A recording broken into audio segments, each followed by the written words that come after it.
नमस्कार दोस्तों, जय हिंद, वंदे मातरम। मैं आपके साथ जायसवाल सर। सभी दोस्तों का वेलकम, अभिनंदन है दोस्तों आपके अपने यूट्यूब चैनल शिक्षक भर्ती के चैनल जायसवाल कोचिंग सेंटर पे। पावर्ड बाय शिक्षा ही प्रकाश है। बात करेंगे दोस्तों पर्यावरण एनसीईआरटी की क्लास नंबर 17 की बात करेंगे। और आज का जो चैप्टर रहेगा वह प्राकृतिक आपदाएं से संबंधित रहेगा, जैसे भूकंप हो गए, ठीक है, भूकंप हो गया, सुनामी हो गया, बाढ़ हो गया, ये सारी चीज़ें, सूखा हो गया। तो ये सारी चीज़ें आज डिस्कस करने वाले हैं। यूट्यूब के इतिहास में ऐसा वीडियो होने वाला है जो आपके एनसीईआरटी से बुक से सारे क्वेश्चन यहाँ पे क्रिएट किए गए हैं। जी हाँ दोस्तों, सारे क्वेश्चन क्रिएट किए गए हैं, बनाए गए हैं, और ऐसे ही आपके एग्जाम में प्रश्न आते हैं, पूछे जाते हैं। हम लोग क्या करते हैं, जो क्वेश्चन होते हैं वो पढ़ते हैं, वो क्वेश्चन नहीं आते जो आपके बुक में होता है, बुक से क्वेश्चन क्रिएट किए जाते हैं। तो उसी टाइप का ये आपको लगेगा। वीडियो अंत तक देखिए, बहुत ही आपको हेल्पफुल होगा और मदद करेगा सिलेक्शन पाने के लिए। तो पहला प्रश्न देख लेते हैं, महत्वपूर्ण। यहाँ पे 25 क्वेश्चन डिस्कस करेंगे और एक क्वेश्चन मॉक क्वेश्चन करेंगे। तो चलिए शुरू करते हैं दोस्तों। पहला प्रश्न आप लोग स्क्रीन पर देख पा रहे हैं। पहला प्रश्न है कि सामान्य संचार व्यवस्था के बाधित होने का मुख्य कारण क्या है। जो हमारी सामान्य संचार व्यवस्था है उसके बाधित होने का मुख्य कारण केबल का टूट जाना, टावरों की ऊंचाई में कमी, संचार टावरों की दूरी, या इनमें से कोई नहीं। तो आपका फीडबैक, आपका कमेंट क्या है, सभी लोग फटाफट कमेंट करेंगे। तो सामान्य संचार व्यवस्था के बाधित होने का मुख्य कारण क्या होता है, केबल का टूट जाना। क्या होगा, पहला ऑप्शन सही हो जाएगा। अब देखते हैं दूसरा प्रश्न। प्यारा सा प्रश्न है, ध्यानपूर्वक देखिएगा। हर एक प्रश्न यहाँ पे सिलेक्शन से कनेक्टेड है, संभावित प्रश्न होने वाले हैं। प्रश्न है, सोनामीटर द्वारा समुद्र तल में क्या नापते हैं। दोस्तों, सोनामीटर द्वारा समुद्र तल में क्या नापा जाता है। बाढ़, सूखा, चक्रवात, सुनामी। सभी लोग कमेंट करेंगे। तो सोनामीटर के द्वारा समुद्र तल में क्या नापते हैं, तो सुनामी नापते हैं। क्या नापते हैं दोस्तों, सुनामी नापा जाता है। डी ऑप्शन सही हो जाएगा। और अगला प्रश्न देख लेते हैं। पृथ्वी की सतह पर पहुंचने वाली सबसे पहली तरंग को किस नाम से जाना जाता है। बहुत अच्छा प्रश्न है, ध्यानपूर्वक देखिएगा। पृथ्वी की सतह पर पहुंचने वाली सबसे पहली तरंग को किस नाम से जाना जाता है। यानी सब पृथ्वी की सतह पर, यानी जो हम ऊपर हैं, जिस पर हम निवास करते हैं, मानव जाति, पूरे जीव जंतु निवास करते हैं, उस पृथ्वी पर सबसे पहली तरंग पी तरंग आई थी, सबसे पहले पहुंची थी। एस तरंग, एल तरंग या टी तरंग। अब आप बोलेंगे yes sir, P S T ये तरंग क्या है, तो आगे आने वाले क्वेश्चन डिटेल के साथ बताएंगे। तो पृथ्वी की सतह पर पहुंचने वाली सबसे पहली तरंग वो होगी जो जिस तरंग की स्पीड ज़्यादा होगी, रफ्तार जिसकी ज़्यादा होगी, स्पीड ज़्यादा होगी, वही पहले पहुंचेगी। तो सबसे ज़्यादा रफ्तार या आपके स्पीड किसकी है, पी तरंग की है। तो पी तरंग यहाँ पे सही हो जाएगा। पी तरंगे यानी कि पी वेव्स, उन्हें प्राथमिक तरंगे कहते हैं, पी तरंगों को प्राइमरी वेव्स कहते हैं। और ये तरंगे ध्वनि तरंगों की भांति अनुदैर्ध्य तरंगे होती हैं, क्योंकि इनमें संचरण जो है दोस्तों, कणों का दोलन एक ही सीध में होता है। ठीक है, आई होप आप लोग समझ पा रहे होंगे। उम्मीद है दोस्तों आप लोगों ने वीडियो को एक बार अवश्य लाइक कर दिया होगा। बहुत बहुत धन्यवाद सभी भावी अध्यापक अध्यापिकाओं का, सभी शिक्षकों को नमन है। जय हिंद दोस्तों, स्वागत, वेलकम है। अगला प्रश्न देख लेते हैं। भूकंप केंद्र के ऊर्ध्वाधर पृथ्वी पर स्थित केंद्र को कहा जाता है। जो आपके भूकंप केंद्र पर ऊर्ध्वाधर पृथ्वी पर स्थित जो केंद्र होता है उसको भूकंप केंद्र कहते हैं, अधिकेंद्र कहते हैं, अनुकेंद्र कहते हैं, ये इनमें से कोई नहीं। तो आपका कमेंट, आपका फीडबैक क्या है, सभी लोग कमेंट करेंगे। तो राइट आंसर जाएगा दोस्तों, किस ऑप्शन हो जाएगा कि भूकंप के केंद्र के ऊर्ध्वाधर पृथ्वी पर किस स्थिति पर स्थित केंद्र को कहा जाता है, तो वह अधिकेंद्र कहा जाता है। क्या कहा जाएगा, अधिकेंद्र कहा जाता है। बी ऑप्शन सही हो जाएगा। अगला प्रश्न है, भूपटल के नीचे वह स्थल जहां भूकंप का जन्म होता है क्या कहा जाता है। बहुत ही अच्छा, बेहतरीन प्रश्न है। भूकंप के नीचे का वह स्थल जहां भूकंप का जन्म होता है वह कहा जाता है भूकंप केंद्र, अधिकेंद्र, अनुकेंद्र, या इनमें से कोई नहीं। तो सभी लोग जानते हैं जो भूपटल यानी पृथ्वी, भूपटल यानी किसको बोलते हैं, पृथ्वी को ही बोलते हैं। तो नीचे का वह स्थल जहां भूकंप का जन्म होता है वह भूकंप केंद्र कहलाएगा। चाहे जन्म जहां से क्रिएट होता है, क्रिएट उसका क्या हो जाएगा, सेंटर पॉइंट कहलाएगा। भूकंप का केंद्र क्या हो जाएगा, जहां से भूकंप पैदा होता है, जन्म होता है, तो भूकंप का केंद्र हो जाएगा। अगला प्रश्न है, ध्यानपूर्वक देखिएगा, बहुत ही बेहतरीन प्रश्न है, सीधा सिलेक्शन से कनेक्टेड है और एनसीईआरटी के बेस्ट पर क्लास है। इनमें से कौन सा भूकंपीय तरंग नहीं है, सभी लोग बताएंगे। PLSO कौन सा आपकी भूकंपीय तरंग नहीं है, सभी लोग कमेंट करेंगे, फीडबैक करेंगे। बहुत बहुत धन्यवाद। कौन से भूकंपीय तरंगे नहीं है? और आज की क्लास में 25 में से किन का भैया 20+ जा रहा है? सभी लोग कमेंट करेंगे, फीडबैक करेंगे। अंत में आपको कमेंट करके ही बताना है। तो कौन सा भूकंपीय तरंग नहीं है? तो डी ऑप्शन भूकंपीय तरंग नहीं है।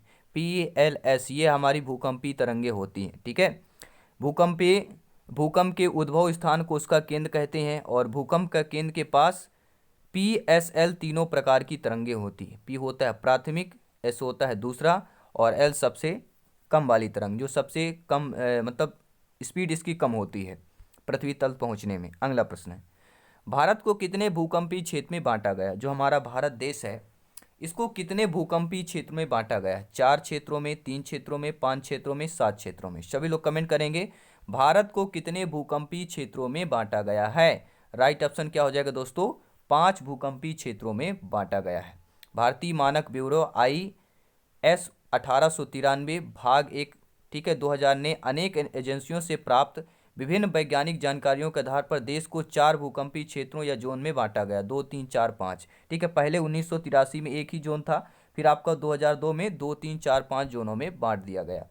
अगला प्रश्न है, सुनामी किस स्थान पर आता है? स्थल पर आता है, समुद्र पर आता है, आसमान पर आता है, या इनमें से कोई नहीं? तो सुनामी दोस्तों किस स्थान पर आता है? सभी लोग कमेंट करेंगे। तो सुनामी आपका सभी लोग जानते हैं समुद्र पर आता है। कहाँ पर आता है? समुद्र पर आता है। अगला प्रश्न है, दिसंबर 2004 को विश्व के किस हिस्से में भयंकर सुनामी आया था? जी हाँ दोस्तों, याद होगा आपका वो दिन, दिसंबर 2004 की विश्व का हिस्से की में भयंकर सुनामी आया था। हिंद महासागर में लगभग ये सुनामी उठी थी। और तो यह पश्चिम एशिया, प्रशांत महासागर, अटलांटिक महासागर, या बंगाल की खाड़ी? राइट ऑप्शन क्या होगा? तो दोस्तों दिसंबर 2004 को विश्व के किस हिस्से में भयंकर सुनामी आया था? तो वह बंगाल की खाड़ी से आया था। कहाँ से दोस्तों यह क्रिएट हुआ? बंगाल की खाड़ी से। डी ऑप्शन सही हो जाएगा। और सबसे खतरनाक तरंग कौन सा है? सभी लोग कमेंट करेंगे। सबसे खतरनाक, डेंजरस, भैया डेंजरस वही होगा आपको अगर बाइक लेनी है, एक अच्छी बाइक। अब आप बोलेंगे नहीं यार मेरे को 300 cc बाइक चाहिए, और एक बोलेगा कोई 110 यानी 110 cc या 120 से 150 cc तक चाहिए। ठीक है, तो अगर 300 350 100 वाली जो स्पोर्ट बाइक होगी वो ज़्यादा खतरनाक होगी, ज़्यादा तेज बढ़ेगी। ठीक है, तो आखिर मतलब समझने का मतलब ये हो गया कि तरंग खतरनाक होगी कब? वह उसकी तरंग ज़्यादा स्पीड होगी, ज़्यादा तेज होगी। ठीक है, तो ज़्यादा तेज किसकी होती है? प्राथमिक जो तरंग होती है हमारी, वह ज़्यादा खतरनाक होती है। ठीक है, यह पी तरंग जो है, या कि फॉर प्राइमरी और पुश जो होती हैं, इसके नाम से प्रचलित है आपका पी तरंग। और इसे अनुदैर्ध्य तरंग के नाम से भी जाना जाता है, पी तरंग को। और पी तरंगों का संचारण वेग सबसे अधिक 8 किलोमीटर प्रति सेकंड होता है। आप लोग सोच सकते हैं 8 किलोमीटर प्रति घंटे नहीं बता रहे हैं, 8 किलोमीटर प्रति मिनट भी नहीं बता रहे हैं, 8 किलोमीटर प्रति सेकंड की बात कर रहे हैं। 8 किलोमीटर प्रति सेकंड होती है इसकी संचरण की वेग, पी तरंग की बात करें। और ये तरंग अन्य किसी भी तरंगों से सबसे पहले पहुंचती है, क्योंकि इसकी ज़्यादा स्पीड भी है, वेग इसका ज़्यादा है। इसके कारण इसे प्राथमिक तरंग के नाम से जाना जाता है। और ये तरंग पृथ्वी के सबसे अंदर भूकंप केंद्र से आरंभ होकर पृथ्वी के ठोस, तरल, गैस सभी मार्गों को पार करते हुए भूपृष्ठ पर पहुंच जाती है। और पी तरंगे आगे पीछे धक्का देती पुश आगे बढ़ती रहती है, और इनका भ्रमण पथ अवतल होता है। ठीक है, और बात करें सेकेंडरी जो आपके द्वितीयक या अनुप्रस्थ एस तरंग की बात करेंगे। अनुदैर्ध्य कौन होता है? पी तरंग, प्राथमिक तरंग। अनुप्रस्थ कौन होता है? एस तरंग, द्वितीयक तरंग। ठीक है, द्वितीयक भूकंपीय तरंग, इसको एस तरंग के नाम से जानते हैं। अनुप्रस्थ तरंगे इसे कहते हैं। और अनुप्रस्थ तरंगों का संचरण यानी पी तरंगों की तुलना में कम होता है, ये लगभग 5-6 किलोमीटर प्रति सेकंड होता है। पी तरंग कितना होता है? 8 किलोमीटर प्रति सेकंड। तो आपका जो ये एस तरंग है, ठीक है, जो आपका अनुप्रस्थ तरंग है, ये इसकी जो वेग होता है 5 से 6 किलोमीटर प्रति सेकंड होता है। और ये तरंगे ठोस के माध्यम से ही गुजरती हैं। एस तरंगे तरल भाग से नहीं गुजरती हैं। एस तरंगे पीछे धक्का न देकर ऊपर नीचे आड़ी तिरछी धक्का देती हैं, ऊपर नीचे नहीं देखती, सीधा नहीं देती, आड़ी तिरछी धक्का देती है। और ये केवल दोस्तों ठोस माध्यम में ही गुजरती है, आपको ध्यान देना। अनुप्रस्थ तरंग, एस तरंग, द्वितीयक तरंग जो होती है केवल ठोस माध्यम में ही गुजरती है, और इनका भ्रमण का पथ अवतल होता है।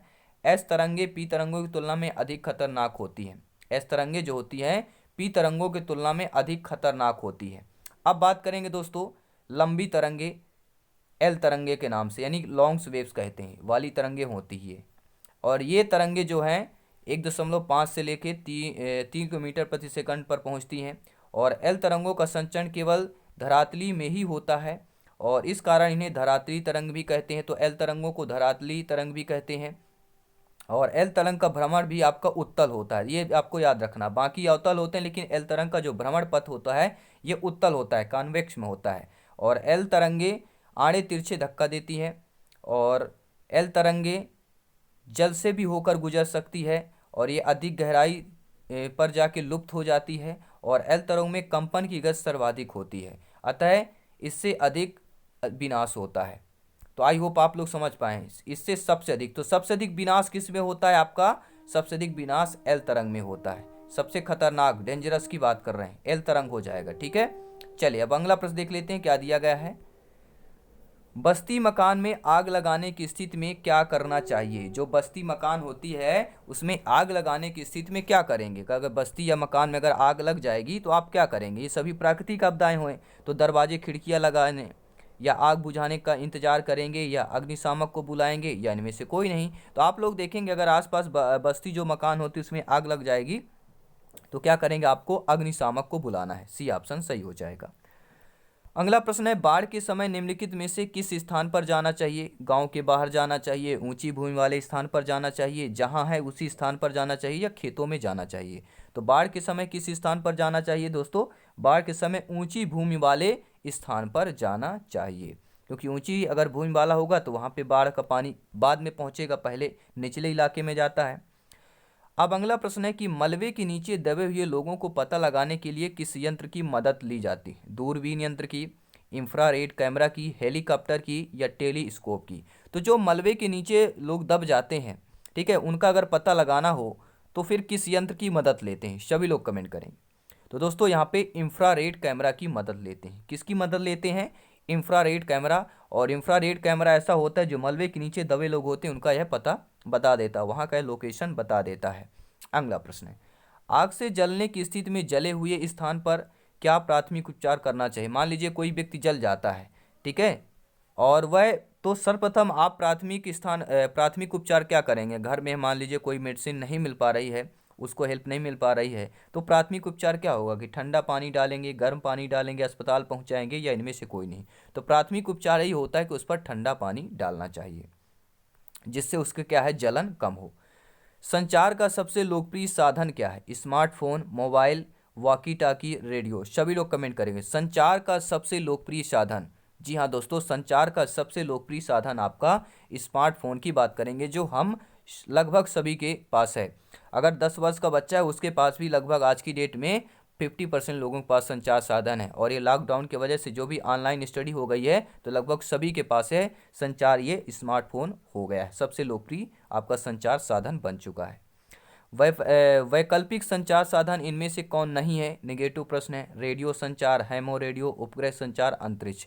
तो सभी लोग जानते हैं संचार साधन की बात कर रहे हैं, तो रेडियो संचार वैकल्पिक में आता है, हैम रेडियो आता है, उपग्रह संचार आएगा, लेकिन अंतरिक्ष जो है ये आपके वैकल्पिक संचार साधन में नहीं आएगा, गलती नहीं करना है। ठीक है, बहुत बहुत धन्यवाद वीडियो लाइक करने के लिए। और चैनल पे पहली बार विजिट कर रहे हैं तो सब्सक्राइब जरूर करें, ये आपका अपना परिवार है। यहाँ पर जो लोगो है सिलेक्शन सर्वोपरि है, पावर्ड बाई शिक्षा ही प्रकाश है। यही शिक्षा दोस्तों हमें सिलेक्शन की ओर ले जाएगी। ठीक है दोस्तों, चलिए अगला प्रश्न है, कौन सा प्राकृतिक आपदा नहीं है? नेगेटिव प्रश्न है। बाढ़, सूखा, भूकंप, आतंकवाद? तो सभी लोग जानते हैं प्राकृतिक आपदा, देखिए बाढ़, सूखा, भूकंप ये तो सभी प्रकृति के द्वारा होता है, लेकिन आतंकवाद ये मानव निर्मित है, मानव के द्वारा होता है, तो ये प्राकृतिक आपदा नहीं कहलाएगा। अगला प्रश्न है कि सुदूर संवेदी उपग्रह यानी कि जिसे हम रिमोट सेंसिंग उपग्रह बोलते हैं, इसका प्रयोग किस लिए हम करते हैं? जो आपका सुदूर संवेदी उपग्रह होते हैं या रिमोट सेंसिंग उपग्रह जो होते हैं, इनका प्रयोग जो है दूर संचार के लिए करते हैं, संसाधनों की खोज के लिए करते हैं, मौसम विज्ञान के लिए करते हैं, या इन सभी के लिए करते हैं? अब आपका जवाब, आपका फीडबैक क्या है, सभी लोग कमेंट करेंगे। तो सुदूर संवेदी उपग्रह यानी कि रिमोट सेंसिंग उपग्रह का उपयोग कहाँ पर करते हैं? दूर संचार के लिए भी प्रयोग करते हैं, संसाधनों की खोज के लिए भी, और मौसम विज्ञान के लिए भी, अर्थात यहाँ पे डी ऑप्शन आप लोगों का सही हो जाएगा।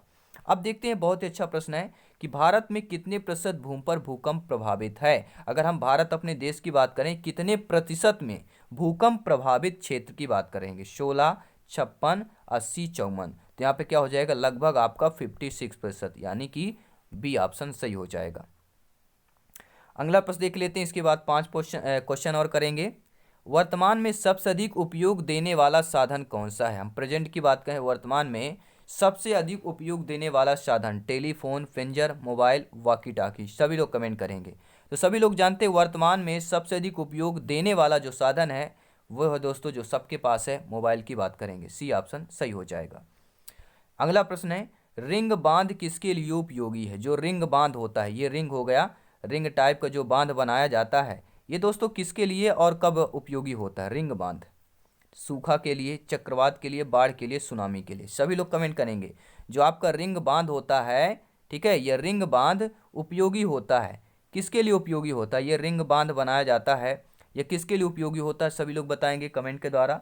तो रिंग बांध किसके लिए उपयोगी होता है दोस्तों? यह बाढ़ के लिए होता है, सी ऑप्शन सही हो जाएगा। अगला प्रश्न है, भूकंप संभावित क्षेत्रों में भवनों की आकृतियां जो है कैसी होनी चाहिए? यानी ऐसा क्षेत्र जहाँ पे भूकंप संभावित क्षेत्र, यानी कि भूकंप क्षेत्र हो, ज़्यादातर वहाँ पे भूकंप उस इलाके में आते हों, तो वहाँ पर जो भवन का निर्माण होते हैं तो उस भवनों की जो बनावट होती है या आकृति कैसी होनी चाहिए? अंडाकार, त्रिभुजाकार, चौकोर, आयताकार। अंडाकार यानी कि ऐसे होनी चाहिए, चतुर्भुजाकार यानी कि 4 भुजाओं के, ठीक है, या चौकोर बिल्कुल वर्ग के आधार, जैसे वर्ग होता है 4 भुजाएं बराबर, या आयताकार आमने सामने भुजाएं बराबर। कैसा घर होना चाहिए दोस्तों? सभी लोग जानते हैं भूकंप प्रभावित क्षेत्र में आपका जो भवनों की आकृति होनी चाहिए वह दोस्तों कैसी होनी चाहिए? आयताकार के रूप में होनी चाहिए। कैसे? जैसे ये होता है, ये आयताकार हो गए, ऐसे भवन का होना चाहिए ये, ठीक है, इस प्रकार में आपके घर होने चाहिए, ठीक है। अगला प्रश्न है कि सुनामी प्रभावित क्षेत्र में मकानों का निर्माण कहाँ करना चाहिए? जो ऐसे क्षेत्र जहाँ पर सुनामी से प्रभावित क्षेत्र हों, तो वहाँ पर अगर मकान बनाना हो, निर्माण करना हो, घर बनाना हो तो किस प्रकार करेंगे?